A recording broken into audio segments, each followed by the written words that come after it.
How sparkly my lawnmower is. Ooh. So behold, my awesome 2 cement block vise. The masterpiece of redneck Elmer's glue, and yeah, it's pretty awesome, right? It's alive. It's alive, hey, it's alive. Yeah, I forgot to MOSFET the word. Down this here, and it'll be like laying like that. And then we'll mount. Guys, remember my $10 electric lawnmower? Well, we're making it into a fully autonomous, mow your grass without you even driving it type of thing. We're going to mount a basketball on the top of it. You know, this is the bottom. And it's going to take OpenCV, which is computer vision, and be able to drive it around. Right now, I'm trying to figure out how to mount. Probably going to mount it on the outside. But then my motor will have a lot of torque. Like little electric motors, right? And they're going to spin. They have a little pin that comes out of them. And I want them to mount them. But if I mount them on the inside, which is probably the better idea, it has all this stability, though, so the motor doesn't torque, and I don't have to make a frame. But I'm on the outside, it's like less mechanical labor. Either way, it doesn't matter. My mechanical engineering skills are very limited, but like this is duct tape and bubble gum for the mechanical engineering. The optical recognition and the guidance system is the thing that's actually advanced. So I'm going to ham it out. It doesn't matter if I go on the inside or the outside. Because it doesn't matter. I'm not trying to show off my mechanical engineering skills. I'm a junkyarder. I'm not. I don't even make stuff. I made this electric lawnmower in a day, and I made my dishwasher over there in 3 hours. Here, I'll walk this and electric battery. Here, watch. I'll turn my dishwasher on real fast, and there'll be like a pot in there, and it just cleans the pot because it spins. It's a zip tie attached to electric motor, attached to lawn and garden. I sell robotics hobby stuff, much like robotics back in the day. So there you go. Let's do it. Behold, my awesome 2 cement block vise, $15 Harbor Freight with this grinder. And I want to show you proper safety for electronics. Have plastic gloves. These are like 1 cent a piece when you buy them in bulk. And then, might as well put an extra real pair of gloves on top of it. I wear this one backwards because I only have the 2 left hands. Now, we're going to go to town. Let's go. I've got safety glasses on, of course. Probably a little bit more weight on this. Zip it down a little bit here. We'll get this down and push this in. Okay, hold on. You're on top of my vise. Just closer. All right, that's cool. Now let's just grind it down. And because this is my tool. We don't have a solid.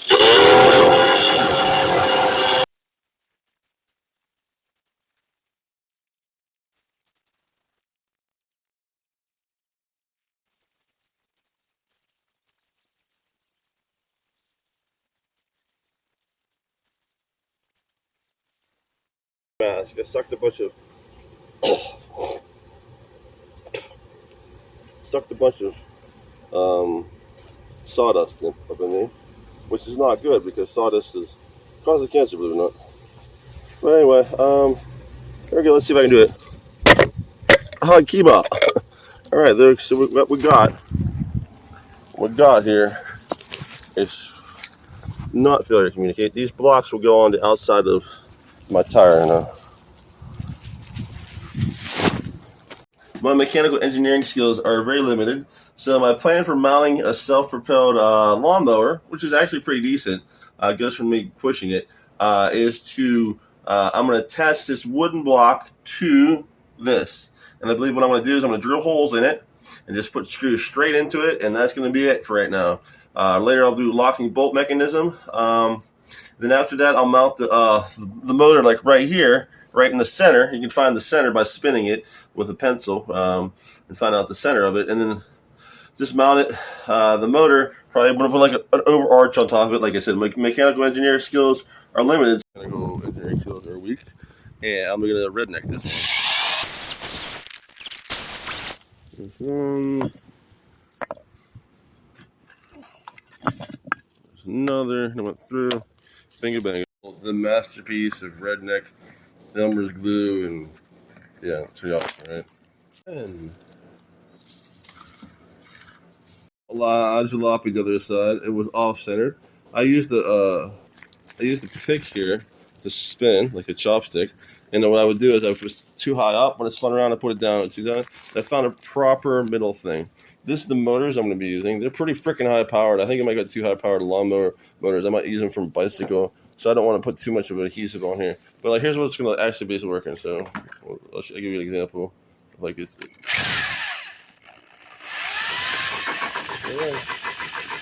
And this side has done well. The other side is jalopied. All right. Tried to piece it all together. Cut it all together.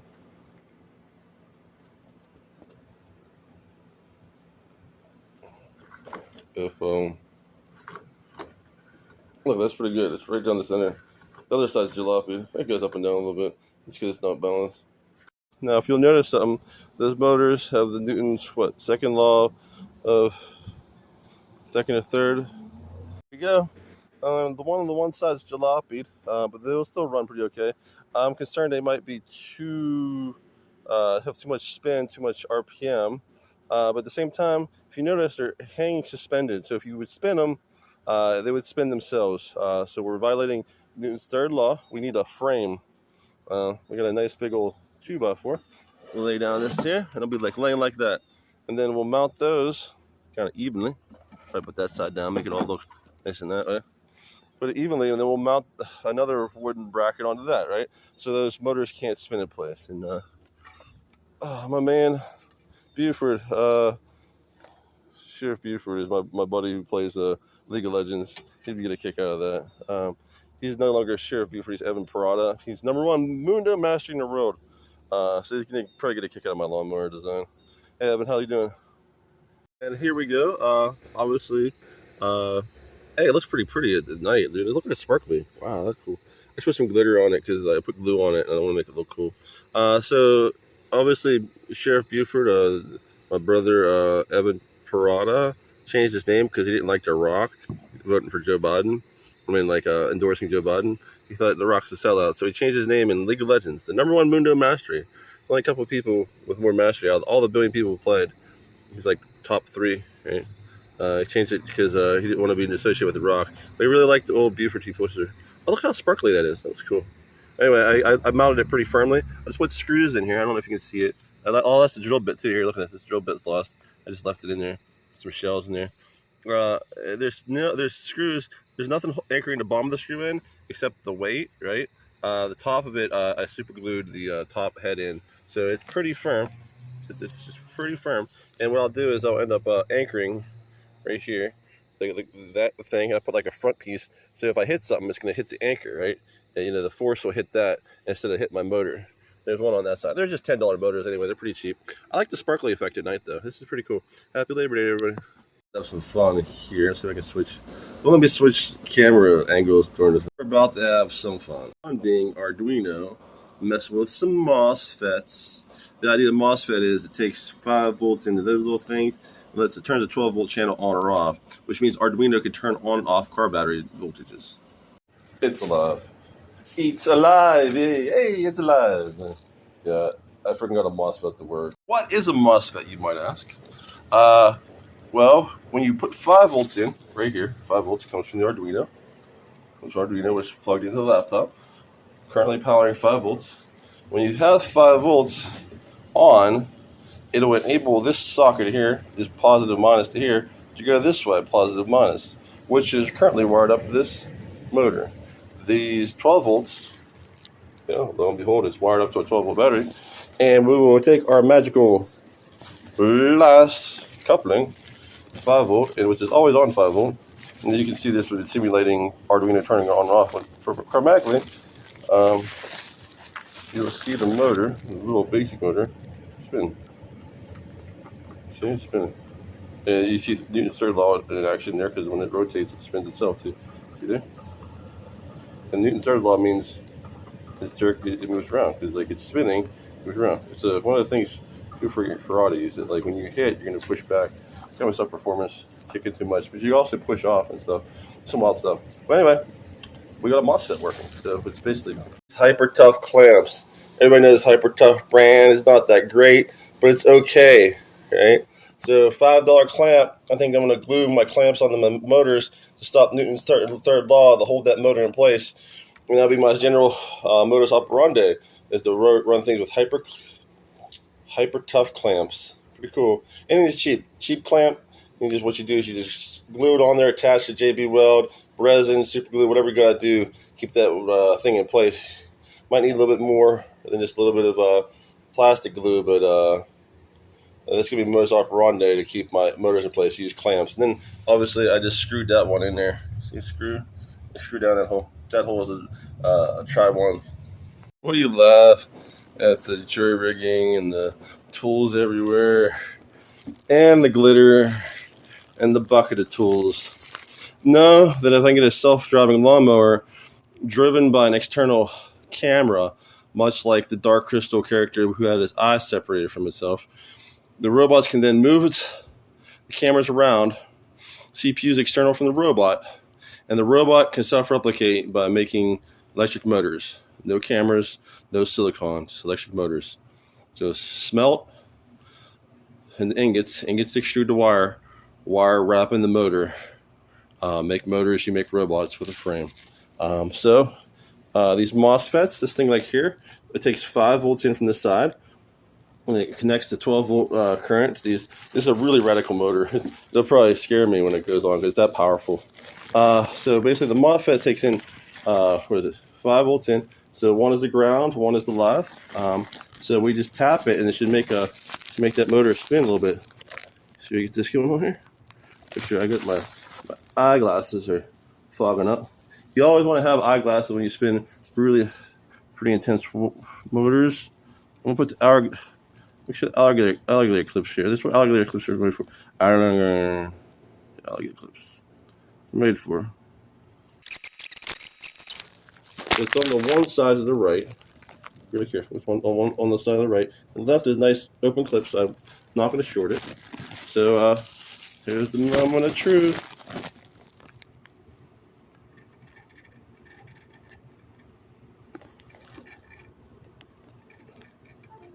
Making sounds. Did the glue in here? There's a good chance the glue inside the motor, because that was locked. Yeah, I think that's what happened. So I put glue on the clamps to glue the motor in, but I think I might have glued the motor, which basically is brick. It's just basically brick at this point. I heard it grinding, the MOSFETs and everything work, but my mechanical engineering skills were abject fail. Okay. I'm going to close it out. I'm going to test it by going directly from battery to motor. Like I said, I see how I glue the clamps on. I wanted to have a nice firm grip here. I don't want the Newton's third law to get me. I think what happened was I just glued the motor. And there's really no coming back from this. I mean, I could probably melt it up a little bit, but better choice is just get into the motor. Wait a minute. Put my glasses on again, because this is where big sparks go out. Big sparks.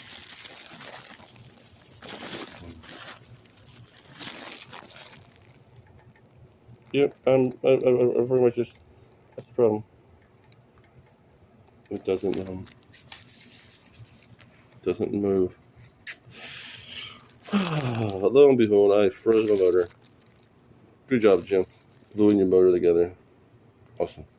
I'm gonna go check the other one real fast. On the other side. This is good. I want to see if I can glue both motors. Look how sparkly my lawnmower is. Ooh. So I'm making self-propelled lawnmower, and I need to put like an anchor.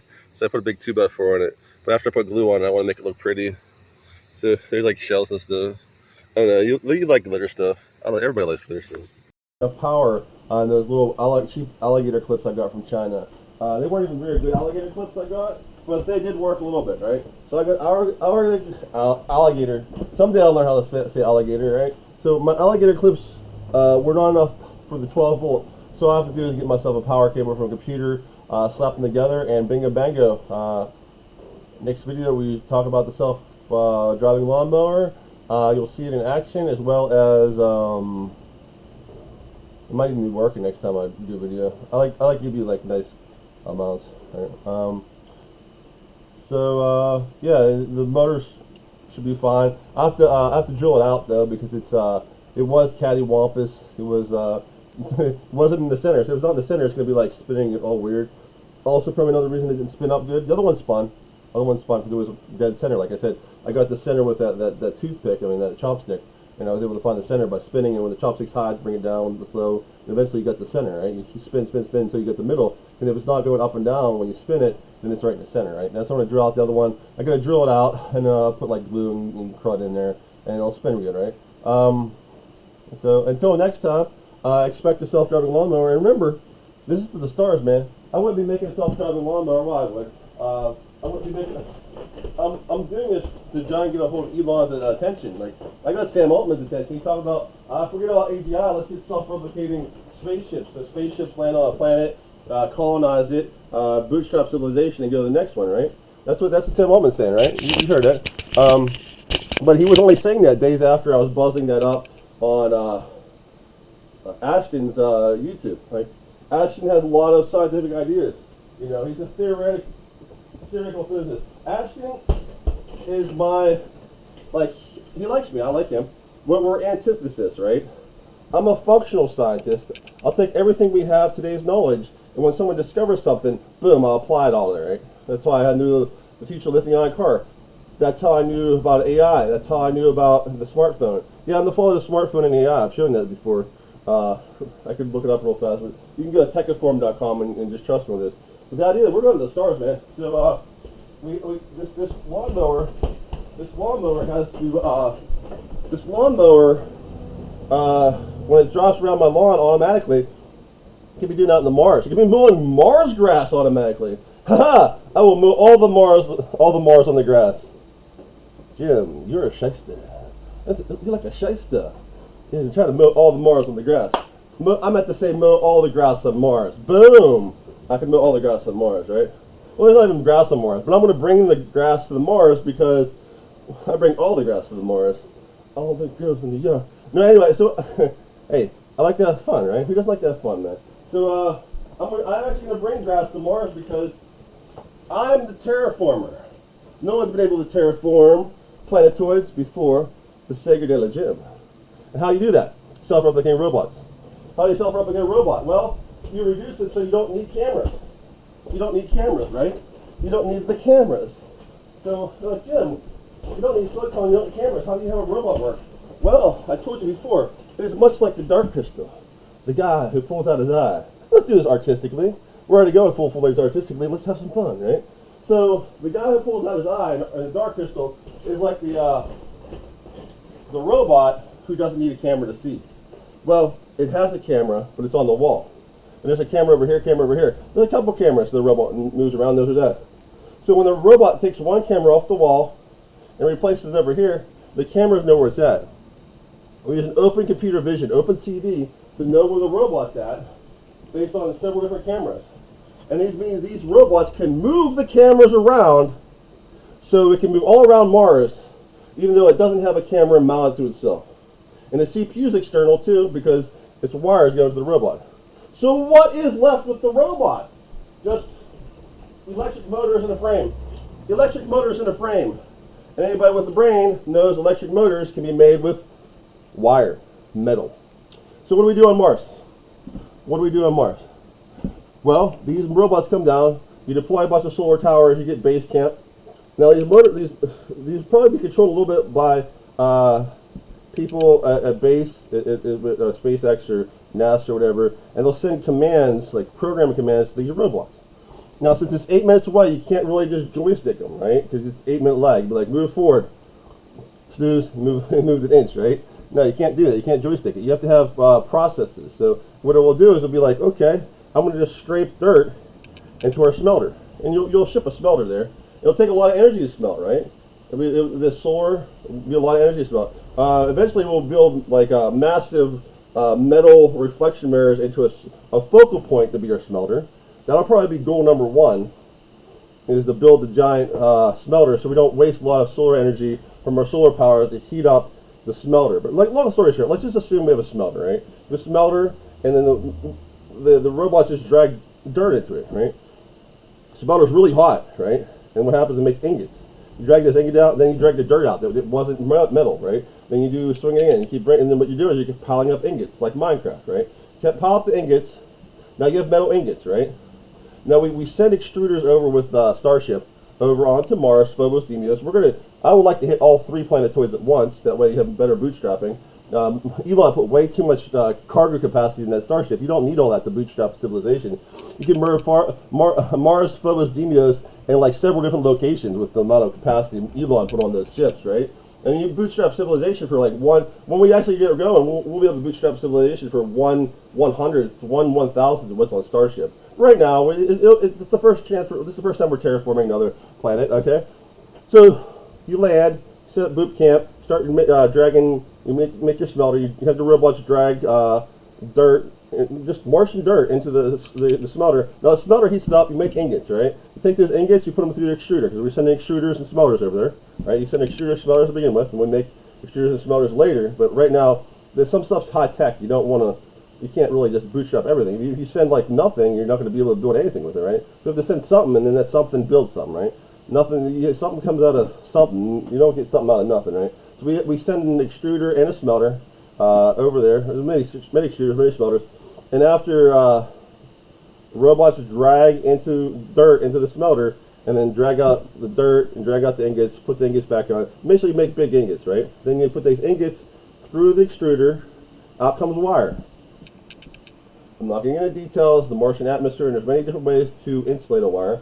That's very technical, highly technical, you don't have to worry about it. But we insulate the wire, and then we wrap the wire, make a motor, right? You see where I'm getting at? The robots on Mars have just made a motor. You make 3 or 4 motors, you have enough to have a robot, right? You put those motors on a frame with tools, it's driving around, okay? So you just self-replicate a robot, and you just keep making more and more robots, and they keep improving themselves because it's AIs over here. It's just LLM AI. It's not physics vision model AI that I've developed. Yeah, I'm like the father of AI. You can look it up on Techaform.com. They said I was wrong about natural language being the first thing, and they said I was wrong about the lithium-ion car being the future, and they said I was wrong. I didn't know when I was talking about the smartphone, but lo and behold, I invented the smartphone and I did not invent the lithium-ion car. GE did in '92, I believe. But I saw the future of it, and everybody was disagreeing with me. The students laughed at me at Carnegie Mellon about the lithium-ion car. The professors just said no. They said no about AI too. They said natural language will come after we know navigation. Now they know I'm right. I mean, like a lot of people are saying I'm one of the top scientists in human history, right? So I am the guy who invented terraforming. Boom. I mean, come on, that's just one more thing on my resume.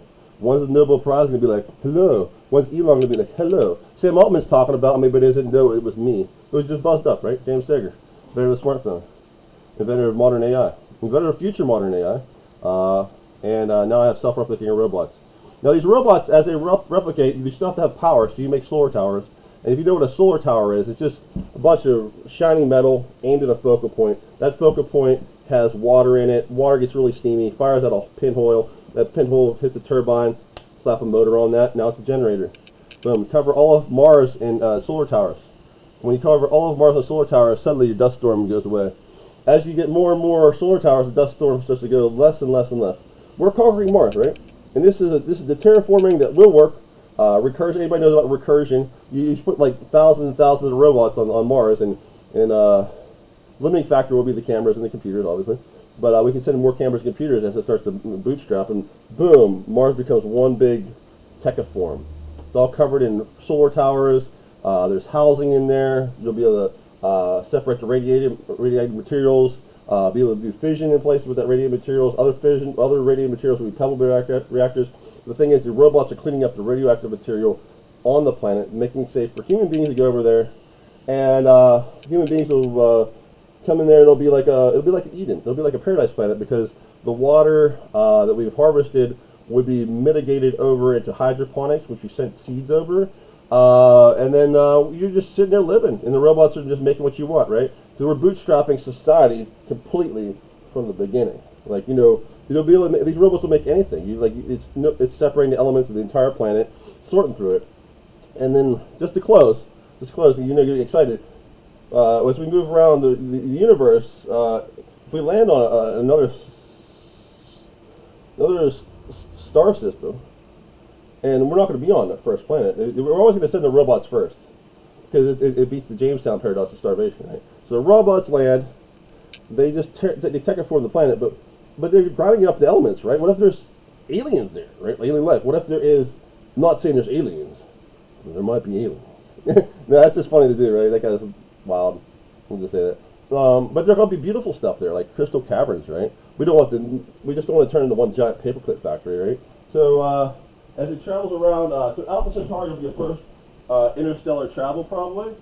It could probably be done in a lifetime. In 50 years from now, I could be like seeing the 3 stars of Alpha Centauri, and I'll probably be towards my end of my lifespan, my life cycle. But long story short, interstellar travel should be done within our generation if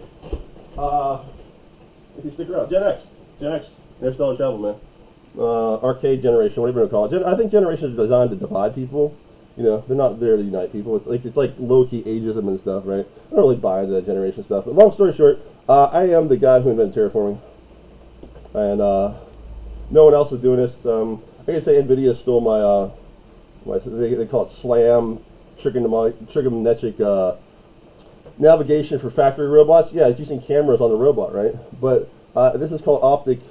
They got it because I've been publishing optical navigation for years. I have like a mail-in patent on it and stuff, and it's not a patent; it's a mail-in thing. So you got my information proving it. It's been online. I've proved. I said this is not for commercial use. Anybody uses it commercially. I don't care. You know, hey, you want to make factory robots and bootstrap up all of society? Well, when we do legal stuff later, you'll have more money off my technology.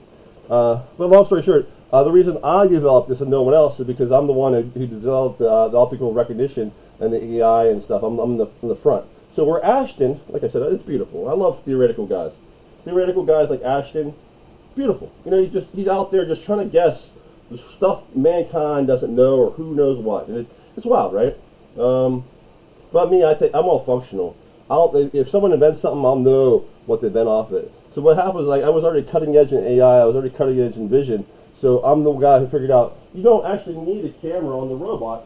You don't need a camera on the robot to know where the robot is and have it functional, right? So once you don't need a camera on the robot, then it's just motors. And you can self-replicate motors real easy. And I'll be doing proof of concept at my home. This is self-driving lawnmower is #1. People already made self-driving lawnmowers. It's nothing special. But then I'm going to make the self-replicating robots at home too. So I'm not funded at all. I make video games. I'm criminally violated my contract. I've made lots of video games. They made like big tech over $5 million. Look them up. Dungeon Run Black Roost Keep. Dungeon Run Black Roost Keep on Steam. We got Starfighter General on Steam. It's not really popping yet. It still has a little bit to go. I have let's see, Triangle Mania on Steam. I think it's like 99 cents right now or something. It's really cheap. Whatever it is, it might be $2.99. But it's like a Tetris thing. It's like a variant like Columns, Tetris, Bejeweled. I didn't know if Match 3 would be a thing. I thought Bejeweled would fight with the IP, so I wanted to make my own puzzle game. And it's actually cool. It's about 7 different strategies that are really deep. So you'll enjoy Triangle Mania. Even though it's just one level, just a score-based game. Throne and Crown's a little nice NES romp. But long story short, Apple, Google, Congregate, MTV Shockwave, the list goes on. They never contractually honored their contract. 100% of big tech have been criminal to me, right? So I made them games. I spent 15 years of my blood, sweat, and tears, right? 15 years is a long time. The blood, sweat, and tears behind a computer, and never got paid, right? I can't get a job. They say we don't like Christians. So it's just left versus right crap.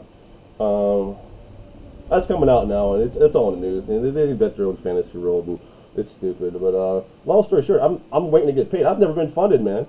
Imagine if, like, the guy who invented the smartphone, AI as you know it, knew about the future lithium-ion car, knew about, like, buying groceries before you got there and picked them up, right? Knew about lots of stuff before anybody's done it. Invented stuff, made multi-trillion, multi-billion, multi-million-dollar companies, and it's a broke. You know, but it's funny to say, like, I'm broke, right? You know, it's like the system has failed, right? But I haven't stopped, right? So I'm gonna make a self-replicating robot at my house, unfunded. Catch you. First, we'll walk on the moon. Wouldn't it be cool if you funded me, and you're the country known for making terraforming? You're the country who colonized the stars. Elon Musk, wouldn't you like to be known as the man who brought people to the stars and automatically colonized it, broke the Jamestown paradox, the ability to colonize interstellar travel? Elon, if you fund me, you'd be known for that. Sam Altman, you have money. Anybody else with money and wants to be known as the man, the woman, or whatever, the nation, the corporation, the entity of, that caused mankind to go to the stars. Hey, that'd be pretty cool to fund Jim, man. I'm broke, dude. And you know I have a track record. Just, dude, I'm off of the smartphone. Dude, I made modern AI. Dude, I knew the future of lithium ion car. Like, tell me what I did not invent recently, right? It's like, what didn't Jim invent? It's like, #1 video game player of all time. I'm pretty smart. Might want to fund me. You get famous, too. I worked on the first self-driving car. I told them to use optics. I said, we can't do that right now. We're using GPS. I like the worst case scenario for DEI. Look at my achievements. The Carnegie Mellon graduate, obviously. #1 StarCraft, #1 Warcraft 3. I've been #1 in a bunch of other games. #1 in Diablo 2, 3 different hardcore characters. There's my name again. Over 500,000 lines of code. Dungeon Run Black Roost Keep. Very fun game. Throne and Crown, little NES romp type of thing. Triangle Mania, good puzzle game, and Starfighter General, which is under production. All of which I didn't get paid for because big tech ripped me off. Apple, Google, Shockwave, MTV, you name it, Congregate, it goes on. But the biggest disappointment was here. I developed a superior version of Pokemon Go 9 years before Pokemon Go even existed. So yeah, you think Pokemon Go was revolutionary? Yeah, I invented that too, right? But this is a superior version because you can have quests in parks. Every new park would have a different quest. I made it with a Make-A-Wish kid, and Google took it down. So Google boot stomped the Make-A-Wish kid. Yeah, I'm not the only one getting cancel culture. Those around me do. So when I can't get paid, can't make games, I just speak out, man. You know, I speak out against this stuff. Look at all the stuff I got ripped off of, you know. This is another look at Dungeon Run Black Roost Keep, the inventory system. I invented distributed computing before Set 8 Home was around. I was making a commercial version of it so rural people could have cheaper internet by giving their CPU cycles away. And then we have Blizzard turning me down for a low-level job, even though they declared me a legend before, as you saw earlier. Grok says I'm the #1 scientist in human history. OpenAI agrees. I'll give you proof soon that I was an inventor of the smartphone, but I'm also an inventor of modern AI. This is the precursor to LLM and also postmodern AI of C3PO data droids. Okay, this archive is from 2002. It has some precursors to Xbox Connect even. I was OCRing to figure out how to figure out a person's like a person, like, you know. You have to understand what your environment is before the AI can operate on it. And around 2005, I realized you just can do the chat. Now, professors said I was wrong. That chat would not happen before. And they all said I'm right now. You know. I don't see AGI until physics gets these models going. This is Ken Kadinger signing off. This is my smartphone designs. That's alerts, more alerts. You know, sound alert, sight alert, vibrate alert. That's me. Tie them all together. Put everything into a Palm Pilot. That's me. There's the App Store, online. Let developers do their own thing. There's the Internet Cloud, the iCloud. The Smart Cloud. I designed the smartphone, the smartwatch, smart goggles. Not Steve Jobs. This contact list was app specific on the Palm, Newton, Cassiopeia. I made the contact list link between all the apps and gave it a phone number. Just copy paste. The Apple, Google showing up using my designs. Bluetooth watches, smartphone. There's Ken Kennedy designing again. This is just an AI representation of me being ripped off and stolen by billionaire Steve Jobs, just like he stole from Xerox when he was poor. Some Warren Buffett stuff. Let's see here. This interchangeable battery. We talked about the size of the phone and stuff back then. File system folder. Make it like, you know, how you can browse your file system folder. Of that. Screen the fools together. I did that to screw with them because I knew it would take a long time to do it. There's a smell alert. That's a joke. There's another joke. Alice Cooper's follows Visual Basic. Has some jokes in here. Pretty much of a punk back then. Think different was something not allowed. It's showing off. Who's the master? There's a Limp Bizkit. Now this was not really a joke. Dr. Evil's father said he invented the question mark, right? But I took I took and invented the question mark with a circle around it, and I said that's going to be the icon for help. It is. There's PC Link data transfer, PC Link. There's never been used a question mark with a circle just for help. There's been like a question mark with a circle and text next to it, but never just a question mark and circle. And it was only used one place for question mark circle with a text next to it. So, yeah, I invented the question mark, like Dr. Evil's father. What do we got going here? The Apple smartwatch, voice, sound recorder, voice recording, more recording. See, this was supposed to be for memory aid mainly. So there's spell checker. There's the task switcher, 3-button navigation. There's the back, home, and task switcher. There's the home again. Back and task switcher. Back, home, and task switcher in that design. I developed the 3-button navigation. I did develop the virtual keyboard, the smartphone, smartwatch. I fought the class against graffiti, so they didn't go and make it a Newton. I made the virtual keyboard. See, it's even called the virtual keyboard. I didn't rename it, right? Steve Jobs used my design, you know. There's display goggles, in-eye glasses, the Goggle Pro, activate device by pressing the button, hibernate. You know how it goes to hibernate to power down? Well, that was me. I designed like 35 design points of the smartphone, right? Did I get paid? No. Do they know I invented it? Yes. Warren Buffett sold a stock when I showed him this design. There's my name down at the bottom, James Sager. I had 70,000 hours experience in menuing systems of computer games by then. I played thousands of Commodore 64 games due to piracy. Piracy helps society. It doesn't hurt it. But anyway, long story short, you think the man who made the pie bigger with the smartphone and AI would have a piece himself. You think the world's #1 video gamer of all time, shouted out by Blizzard Entertainment, would have at least an internship with Blizzard Entertainment. Think a man that's coded nonstop since age 4, has a Carnegie Mellon degree, computer science, would have a computer programming job. I mean, none of this adds up, man. It's just rampant discrimination in the system. And, you know, here I am inventing interstellar travel on my own buck when I'm barely getting by. I don't have my